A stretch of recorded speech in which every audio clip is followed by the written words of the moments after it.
喺現有嘅房屋裏邊咧，係佢唔改變個大細嘅嗰個尺寸咧，淨係換新嘅咧就唔需要建築許可證嘅。咁當然最好都係一定要揾一啲有經驗嘅做開嘅施工人員啦。咁第二咧就係、如果佢係要擴大咧，就係、亦都係跟翻建築規範個比率咧，離開紅線嘅距離嗰個比率而去可以計算。咁當你擴大嘅時候，個窗如果係由細而嗰度大，咁就呢個就要建築許可證，因為關係到咧，我頭先講過喺門窗上面都有橫梁。咁當你擴大咗呢一個窗門或者係呢一個正門或者係側門，咁你上邊就一定要有一個橫梁計算，係保障安全。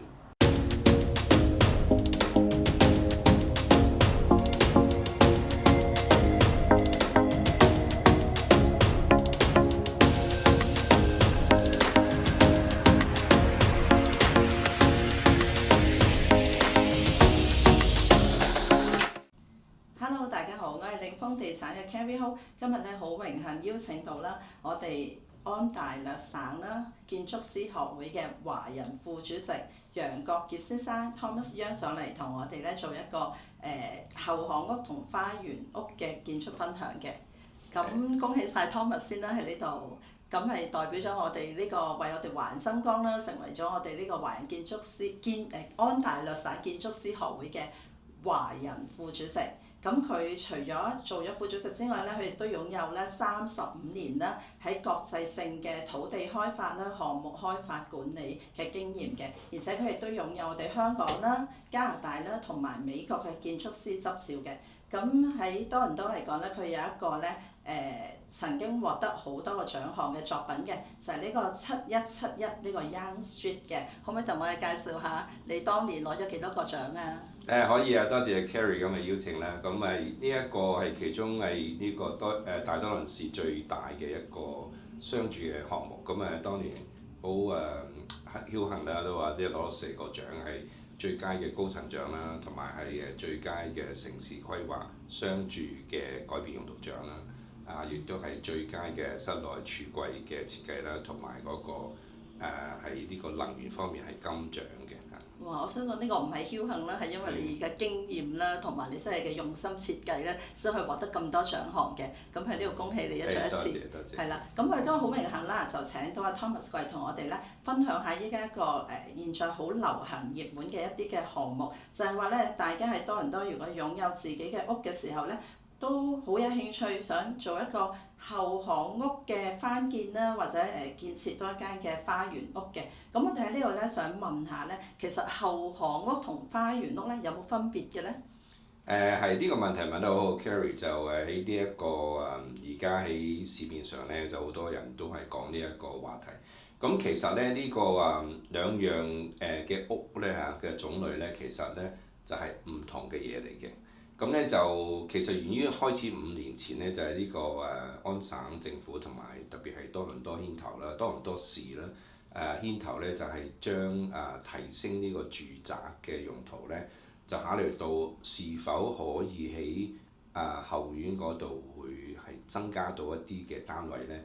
咁而係我哋講嘅而家後園屋咧，其實佢英文就叫 garden suite 或者係亦都有人叫佢 granny house， 即係一個奶奶房咁樣。咁同呢個 alley house 咧，即係後巷咧，同花園屋係兩樣嘢嚟嘅。有差別嘅。冇錯。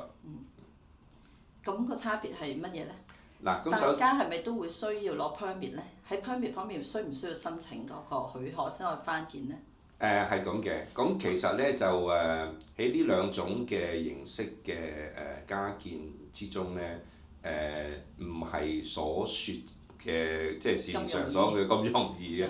咁其實咧係冇錯，你問得好。咁首先我哋先講呢個後園屋啦，即係或者 granny house garden suite 咧。咁佢呢個咧就係主要就係佢係起一個唔係面向後巷嘅。咁我哋相信好多朋友都去過呢個市中心啦，即係嗰啲後巷咪有好多啲嗰啲咁嘅塗鴉啊嗰啲咁啲車房。咁嗰啲叫做一條叫後巷。咁嗰一類咧就係後巷街。咁我哋先講呢一個奶奶房就係話，其實佢係要經過唔係每一個地咧都一定係起到，佢有好多限制，咁係其中係一個要申請呢個改變用途嘅過程，可以講基本如果你要由去預備圖紙申請到畫好晒，再去送審嘅時候咧，基本你講係離唔開9個月度，大概即係1年多。你批咗之後，你先至可以興建嘅咁第二類咧就係呢一個後巷屋啦。咁後巷屋咧就同花園屋有少少唔同嘅，就係話喺個申請上，巷屋咧就係有申請方面其實係比較簡單，因為佢如果你個地塊係符合到佢嘅建築規範咧，咁就唔需要經過改變用途同埋一個公聽會嘅形式去實行。咁通常咧後巷屋有咩唔同咧？最主要最大分別就係話，佢除咗建築規範要求唔同之外咧，佢係一定係面對後巷。咁你可以有一個車房，或者冇車房，前面有停車都得。即係後巷屋咧，就基本上就係話喺間屋嘅 backyard 後面仲會有個車房，有條 laneway 或者係可以車行嘅地方，嗰個就叫後巷屋啦。咁而至於我哋講嘅garden house 咧，可能就係話喺個 backyard 中間嘅，喺個花園中間起嘅，我哋就叫做花園屋。係通常咧就個地就冇咁大嘅，通常都係推到最後嘅，咁佢有一定嘅即係嗰個間距同埋後退嘅要求啦。咁所以係呢方面係最大唔同，同埋個建築方面亦都有唔同嘅。咁面積方面咧，會唔會話邊一啲咧係可以可唔可以起2層啊？或者係面積邊一類型可以咧利用個空間範圍可以放到最大化咧？嗱，就如果係講建築面積咧，就係呢個garden suite 咧，或者係奶奶房咧，就最大喺而家嘅 bylaw 嘅建築規範咧，係最多係600尺，即係可能佢可以係2層。如果佢離開前邊間屋係4.5米或以上咧，咁佢就可以起到2層，就係一半就4米高嘅啫，4米即係大概係12尺幾啦，13尺啦。咁但係如果佢係離開多過4.5米嘅間距，同埋前邊有間屋咧，咁佢就最高可以起到6米。咁但係問題係佢嘅總建築面積可能你有一個夾層啦，或者係1層啦之外，你睇下你個地有幾大。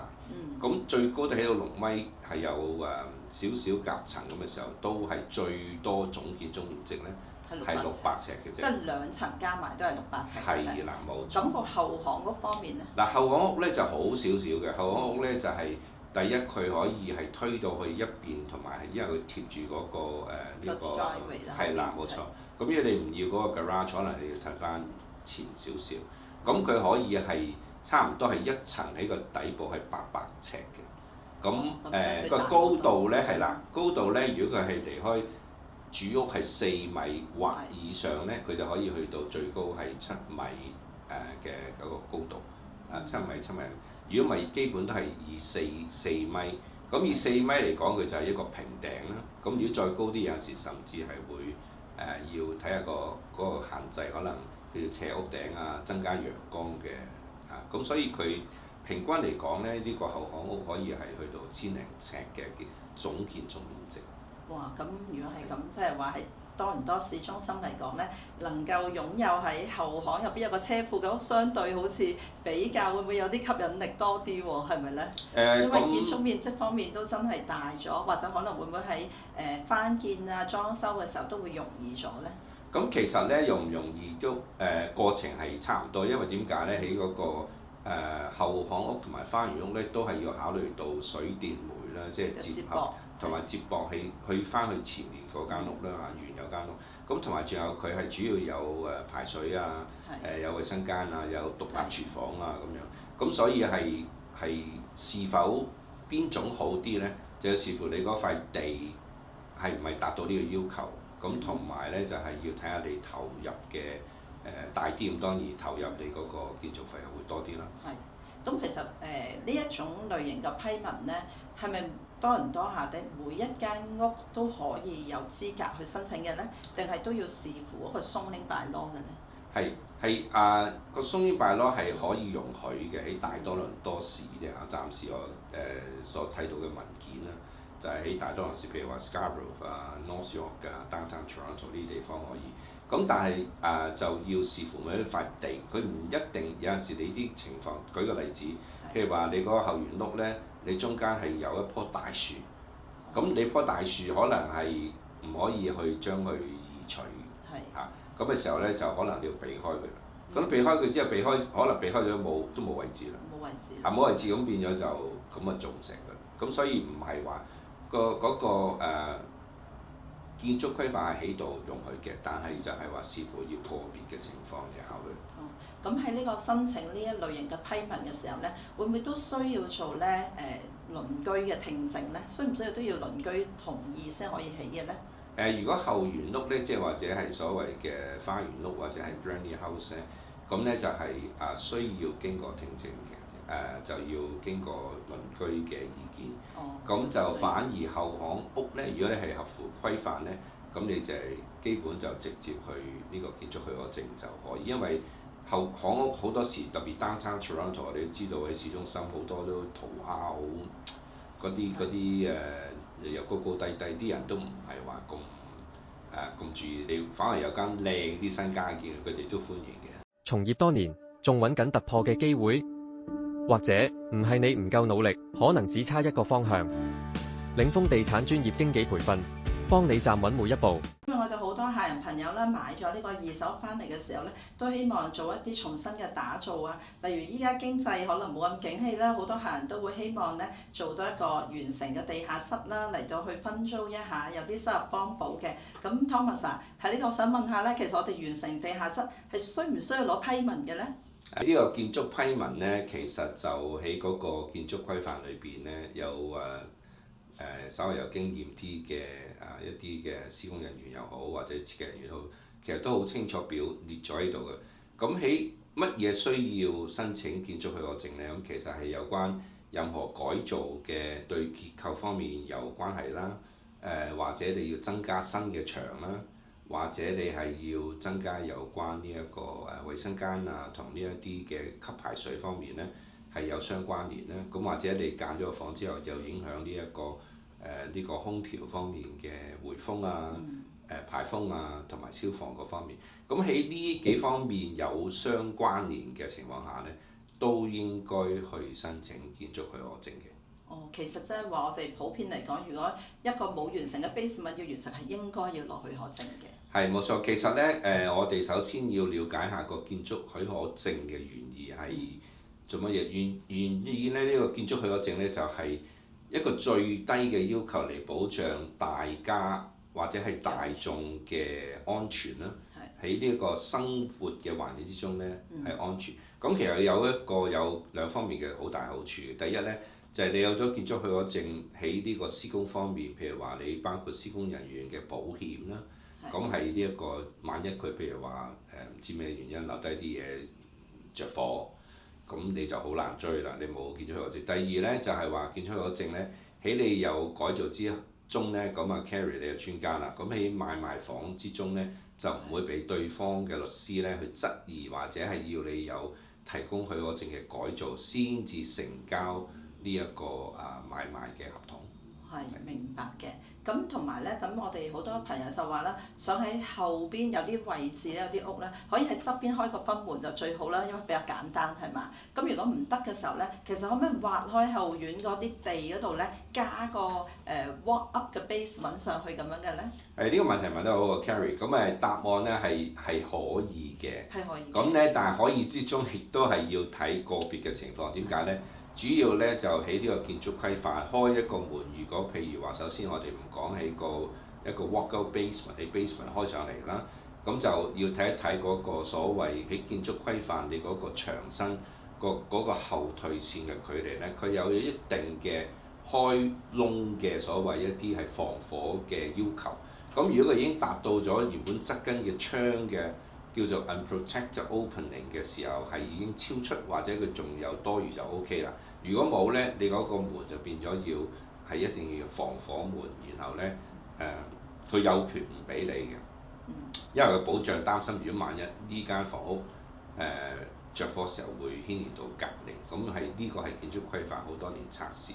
而第二種咧就係你問到，如果喺呢一個地庫嗰邊而開上嚟咧，咁呢個就會影響到首先要嗰個地嘅 zoning bylaw要 check，即係話離開你嘅物業嗰個紅線嘅間距後退線足唔足夠？因為你起咗埲牆挖咗落去之後咧，除咗要排水有經驗嘅施工人員去連接嗰個排水之後，因為你落雨樓梯急落落去啲水就自己喺度，因為特別融雪嘅時候冇得排水，就變咗直接入咗地庫啦，係咪？咁所以就唔係一半嘅，係而家必須要揾一啲有經驗嘅施工人員做。咁當你一做嗰個護土牆嘅時候咧，咁變咗佢計算嗰個後退嘅距離就要足夠翻原有。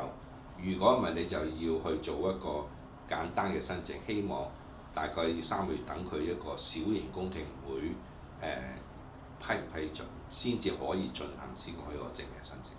即係如果要喺後院挖個分門咧，就有機會要小型工程會嘅。側門就會難好多，就為後院比較簡單啲嚇，後院就應該就唔需要嘅通常。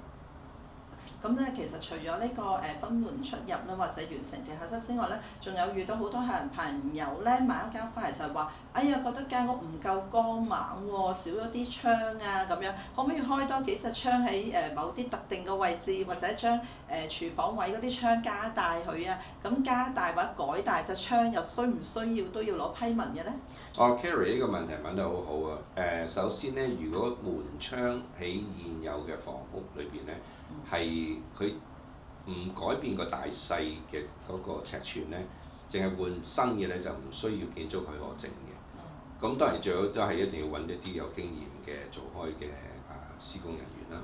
咁第二咧就係、如果佢係要擴大咧，就係亦都係跟翻建築規範個比率咧，離開紅線嘅距離嗰個比率而去可以計算。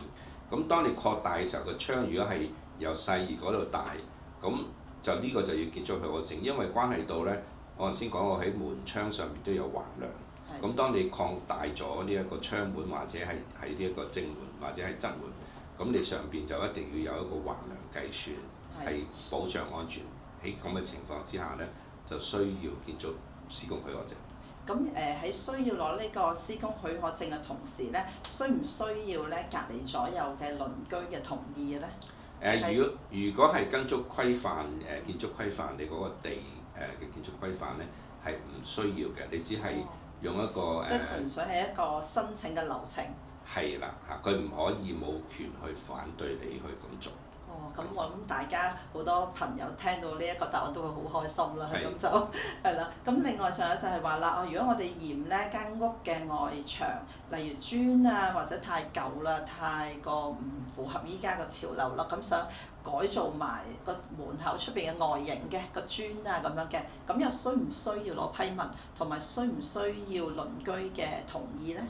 咁你講緊嗰個磚係個地面，你話嗰個牆身？個牆身。OK。係啦。個磚個牆身咧係咁嘅，牆身嚟講咧，最好就係攞咗一個建築施工許可證。喺呢啲情況其實係好簡單嘅一個申請啦，唔會複雜嘅。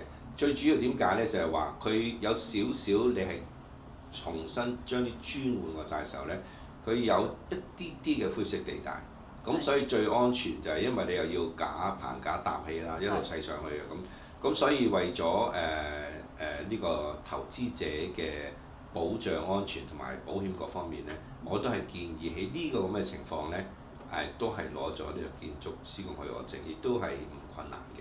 唔困難嘅，亦都唔會話我受到鄰居影響而唔俾你去做嘅。喺呢個情況係佢哋冇權反對嘅。因為原本你都係磚，你只係換咗另一啲磚，係你自己本身技術上嘅要求，佢對建築規範冇任何修改。好嘅，明白。咁然之後咧，就係話，如果我哋想加大我哋現有嘅房屋個面積啦，咁好多朋友會選擇喺後邊咧會加個太陽房啦。咁喺太陽房方面又有冇話咧需唔需要攞批文？又或者係話如果我加細啲，係咪可以咧避免咗攞批文咧？嗱，其實呢個咧就係一個相當好嘅問題啦。咁亦都中間牽涉好多嘅可能性嘅，因為點解咧？喺加建嘅時候，我哋首先要每一塊地要睇一睇佢嗰個叫做覆蓋率。譬如咩叫覆蓋率咧？譬如話我哋就係以一層嘅計算平面，譬如你個地係100，而我哋第一層淨係喺第一層，如果係佔咗35，你個地係100，咁佢個覆蓋率就係35%。咁而每一塊地佢都係商業住宅都有一個覆蓋率嘅指標嘅。咁所以要睇一睇原本譬如話你買間屋係我只係起到22%，而容許係33-35%，咁你相對上你就有差唔多10%走盞。OK， 咁如果喺咁嘅情況係建築規範係後退各方面可以呢，咁你就加咗之後唔超出咗呢個建築原有嘅建築規範呢，咁只係一個總規同埋建築呢個施工許可證嘅申請施工圖，就鄰居係冇權反對你嘅。但係如果你超出咗原有建築規範，要再大啲，如果係個地係100，咁嗰間屋係35一層計啦，淨係一層個佔地嗰個面積嘅比率係，咁我哋就叫35%，就係間屋一層35，個地係100，咁就俾35。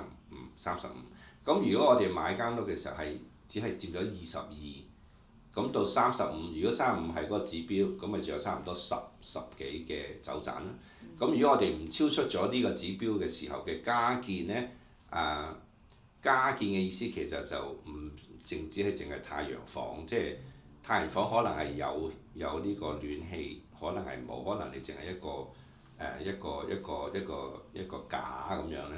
咁嗰度有少少，亦都係有灰色地帶嘅，即係咁但係覆蓋率如果係容許呢，就係話申請時候唔需要經鄰居去同唔同意，你跟住去做，俾翻佢要嘅文件就可以攞到施工許可證。